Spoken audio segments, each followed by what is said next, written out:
Olá pessoal, boa noite. Como é que está o som? Som ok para vocês?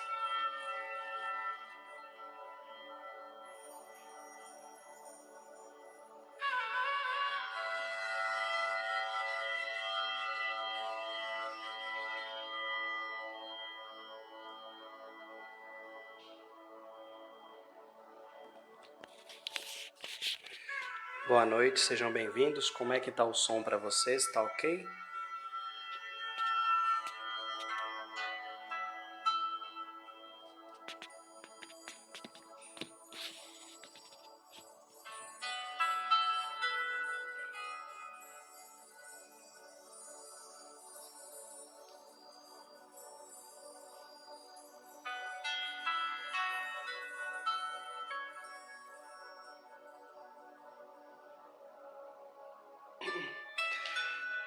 Tá ok, vamos aguardar só mais alguns instantes e a gente já começa, ok?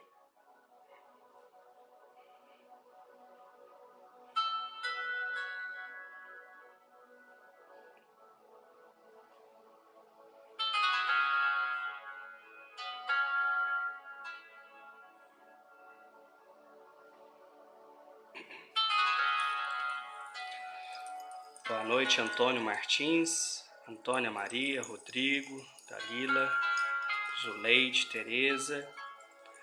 Boa noite, espero que o som esteja ok para vocês. Vamos aguardar só mais alguns instantes até as pessoas receberem a notificação e a gente já começa, beleza?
Olá, boa noite.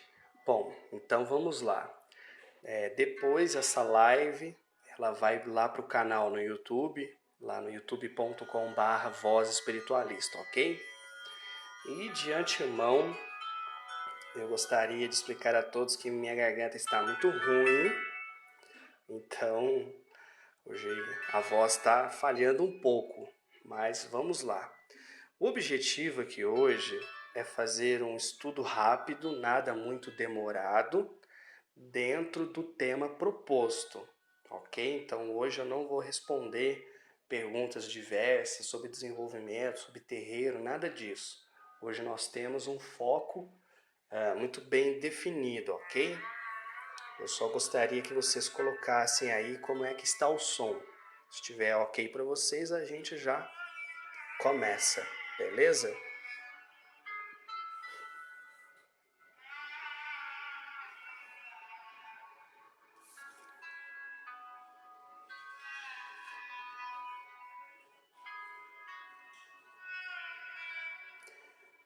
Thelma tá ouvindo agora?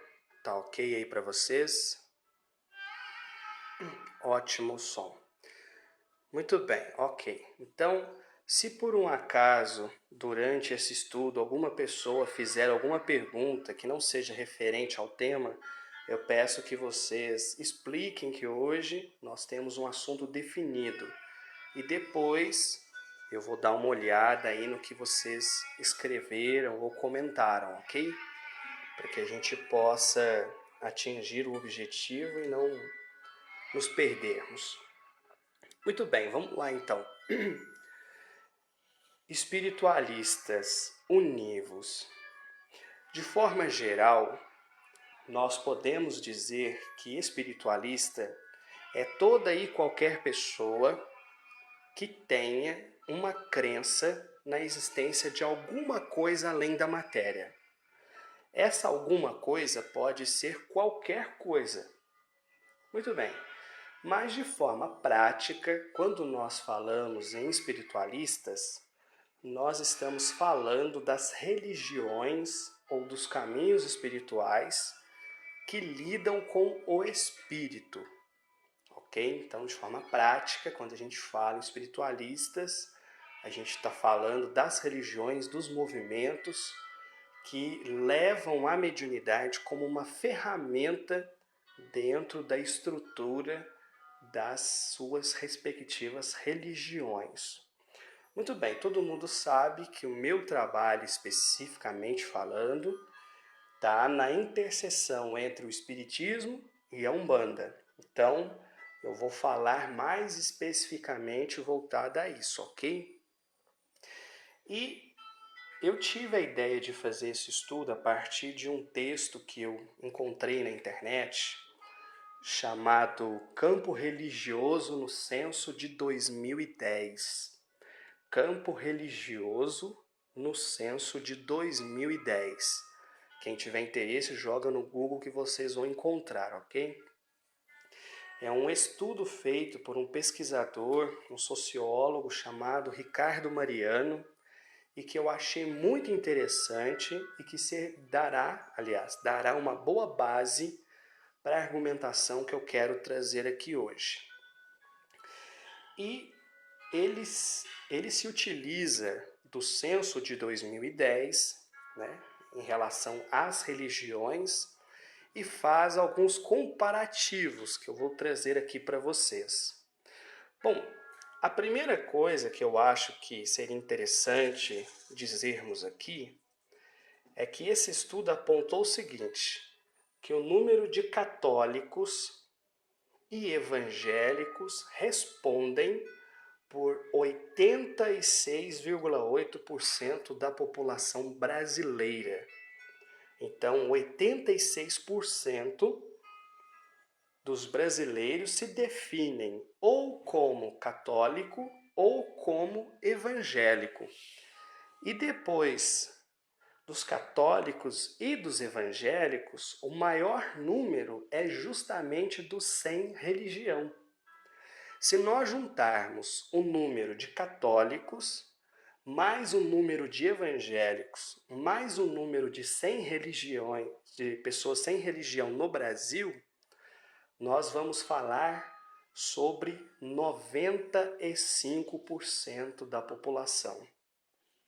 Então, repetindo, 95% da população corresponde a católicos, evangélicos e sem religião. Católicos e evangélicos, 86,8%.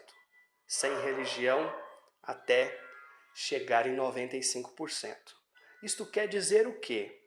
Que todas as demais religiões no Brasil cabem apenas em 5% da população brasileira.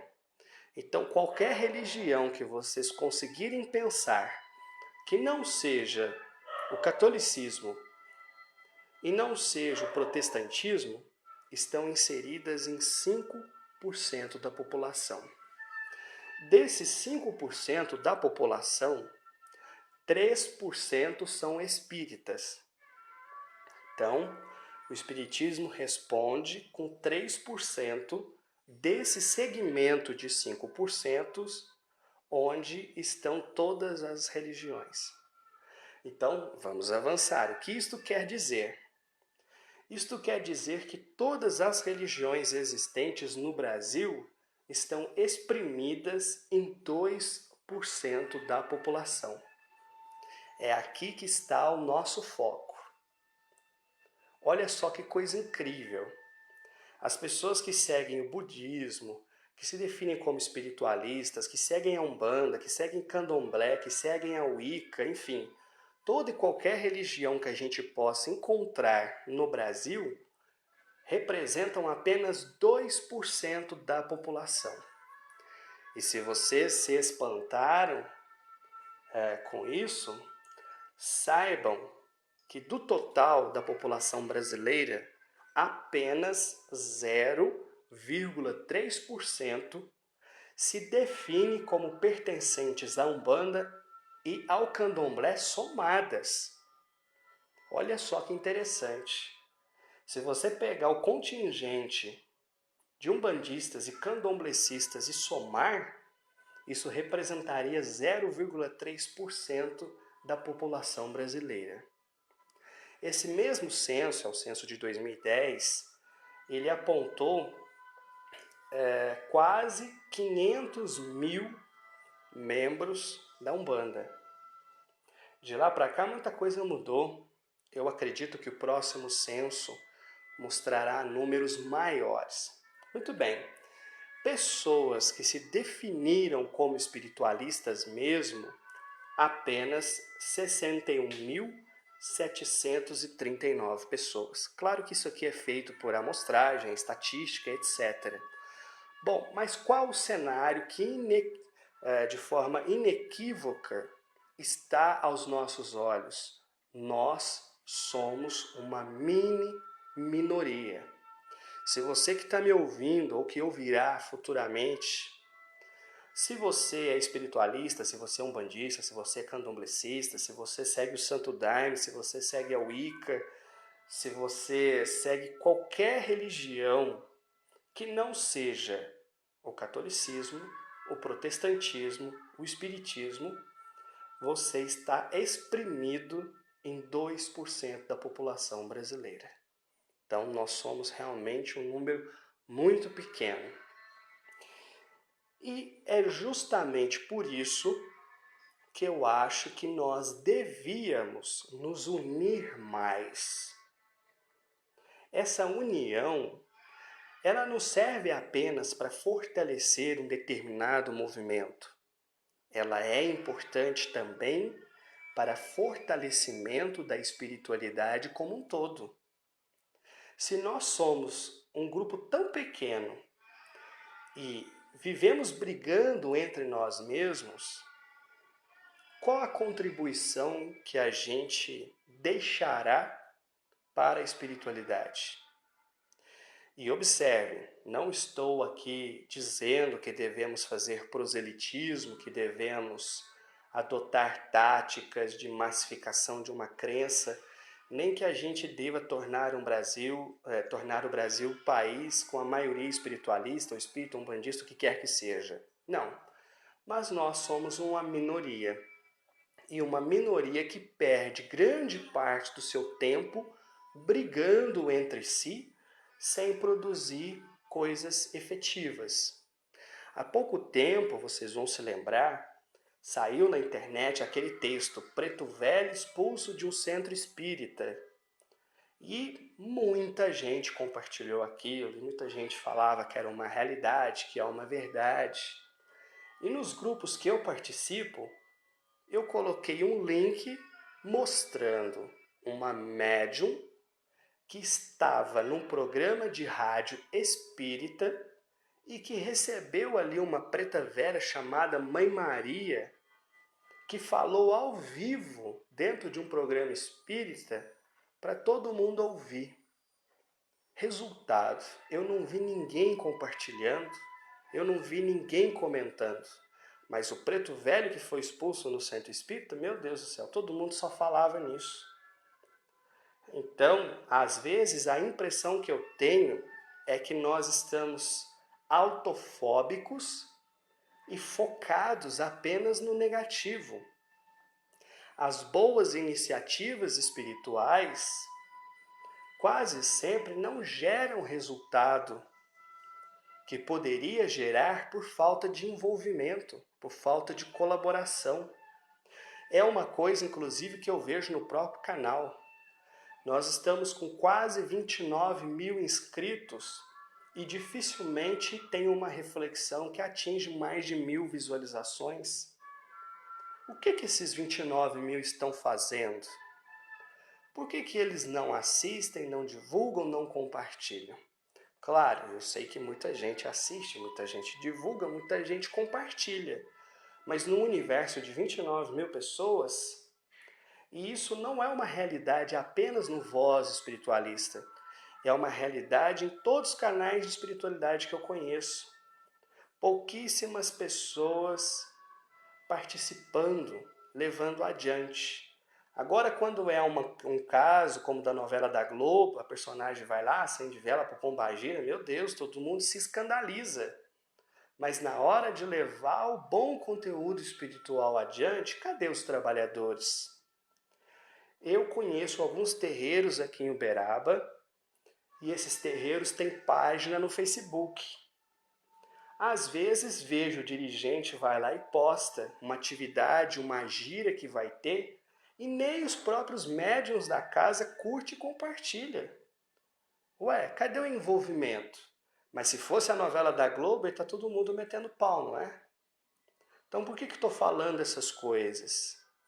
Porque não me parece má ideia, já que somos, ou melhor, representamos um número tão pequeno dentro da sociedade, não me parece má ideia a gente se unir, não é? Por exemplo, qual é outra coisa que gera uma grande reclamação na internet? E com razão de ser. Os terreiros que proíbem os membros da sua corrente visitar outras casas. Ué, por que não pode visitar? Você vai pegar fogo?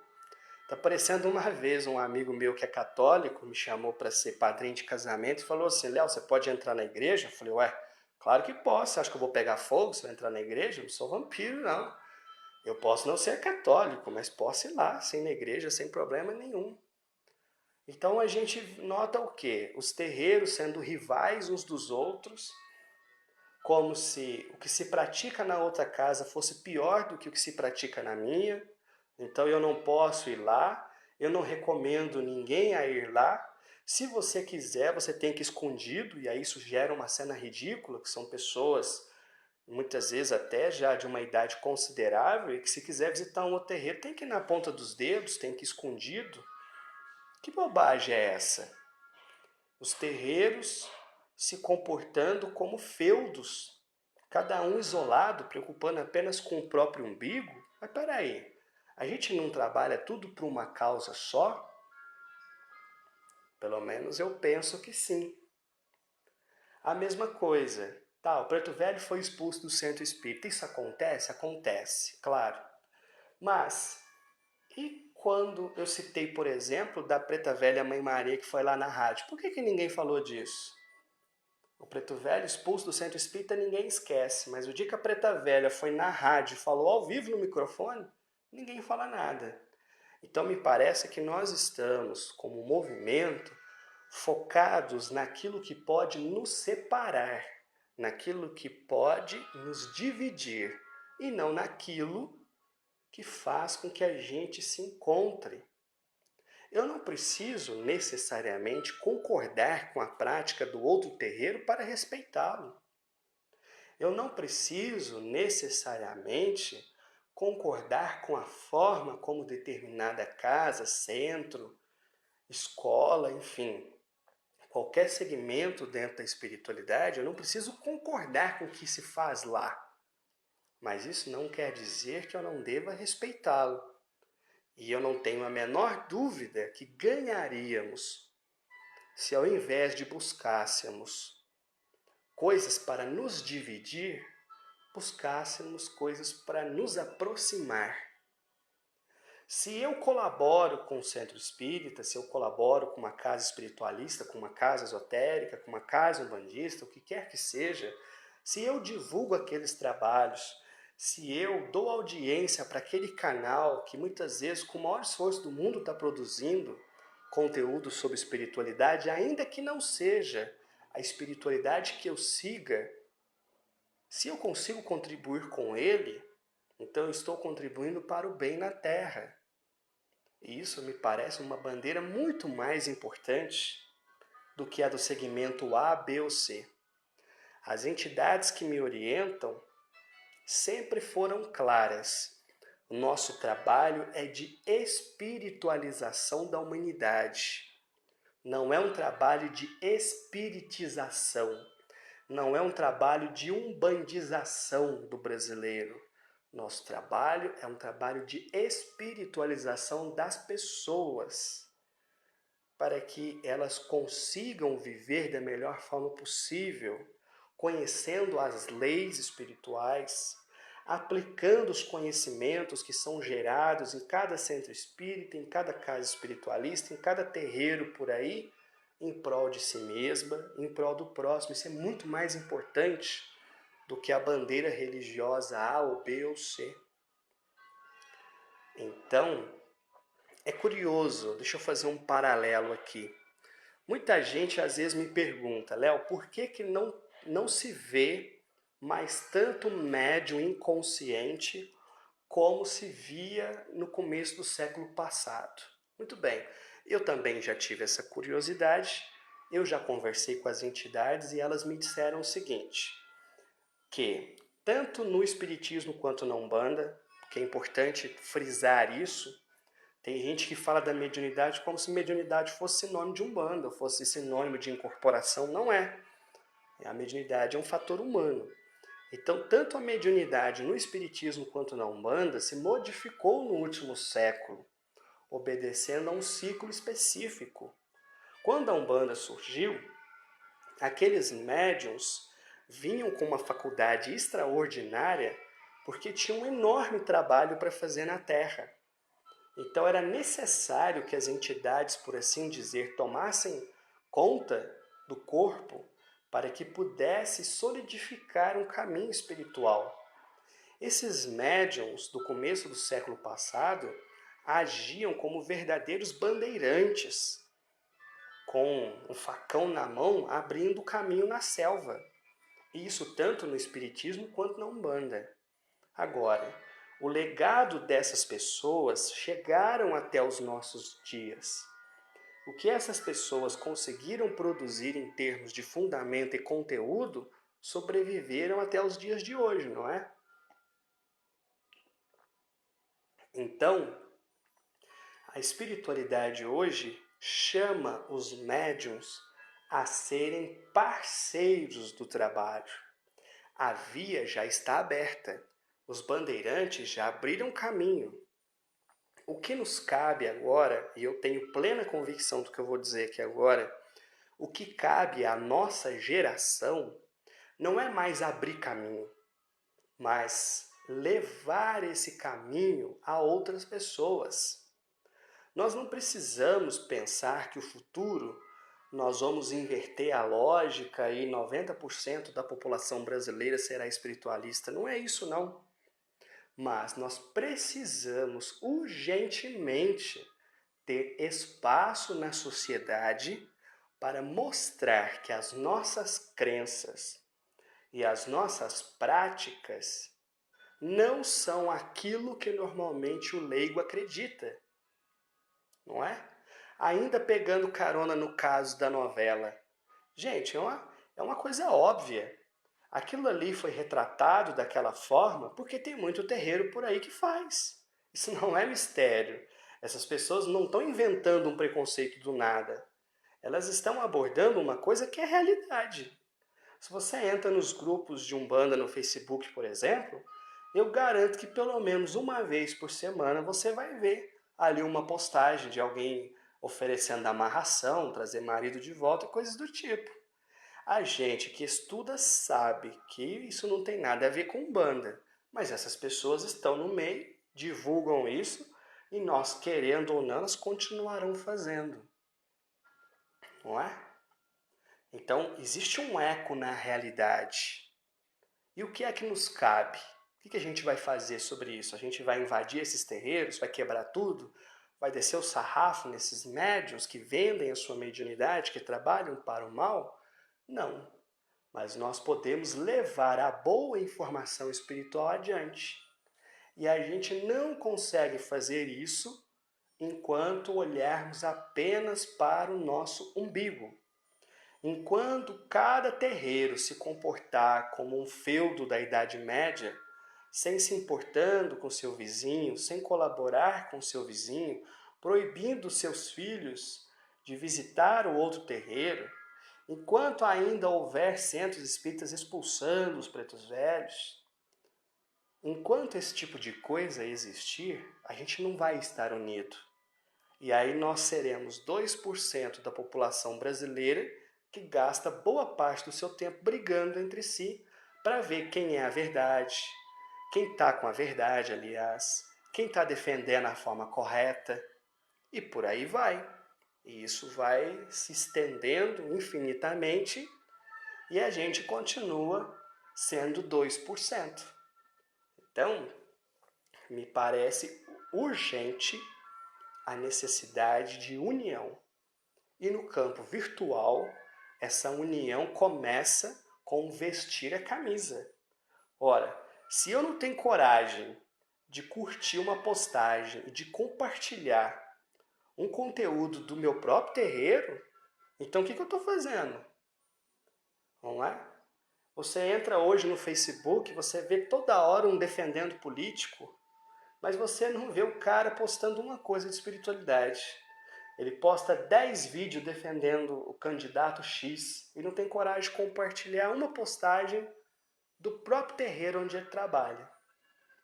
Então, nós precisamos nos envolver, precisamos vestir a camisa, precisamos urgentemente derrubar as fronteiras para que a gente comece verdadeiramente a se enxergar como irmãos e, ainda que não concordemos com o trabalho do outro, respeitemos e saibamos que se ele faz o trabalho que faz, é porque tem a sua razão de ser, a sua utilidade, e ele está contribuindo com a espiritualidade como eu posso contribuir da minha maneira. A gente não precisa brigar por pensar diferente, mas a gente pode achar elos em comum que possam contribuir, principalmente para que a população leiga entenda pelo menos o que é que a gente está fazendo nos centros e nos terreiros e que esses preconceitos fiquem de lado. A gente não vai conseguir isso sem união. Bom, pessoal, o que eu queria trazer aqui hoje era isso. Prometi que não seria uma transmissão muito longa, mas se alguém quiser fazer alguma pergunta sobre esse tema, lembrando que hoje eu falo só disso, posso fazer outra live depois falando de mediunidade, terreiro, etc. Mas hoje o nosso tema é esse. Se alguém quiser falar alguma coisa, pode escrever aí que eu comento, ok? Agora eu vou tomar uma aguinha.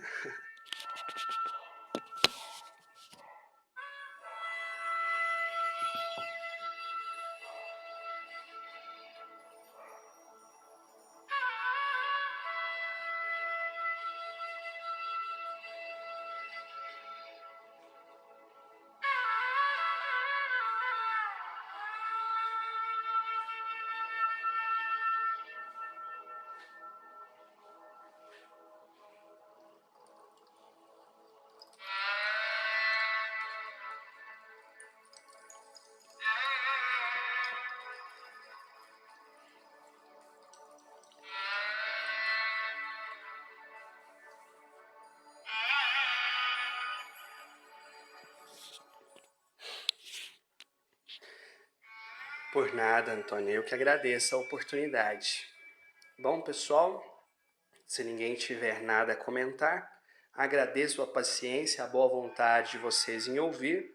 Ainda hoje, provavelmente hoje, eu devo colocar essa live lá no canal no YouTube e espero que a reflexão tenha sido produtiva para vocês e que possa agregar e trazer conhecimento, ok? Então, muito obrigado a todo mundo que ouviu até aqui, aos que participaram, e peço a caridade da divulgação, né?